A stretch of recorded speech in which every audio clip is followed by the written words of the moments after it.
বিশ্বাসঘাতকতা করো না প্রিয়া, আমি ছাড়া তুমি কারণ।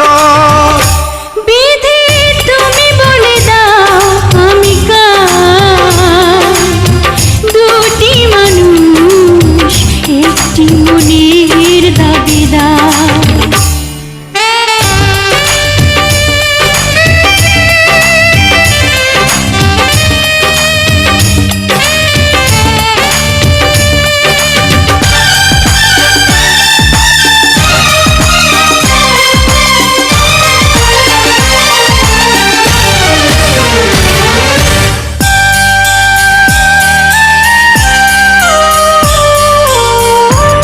যদি আমারই না হয়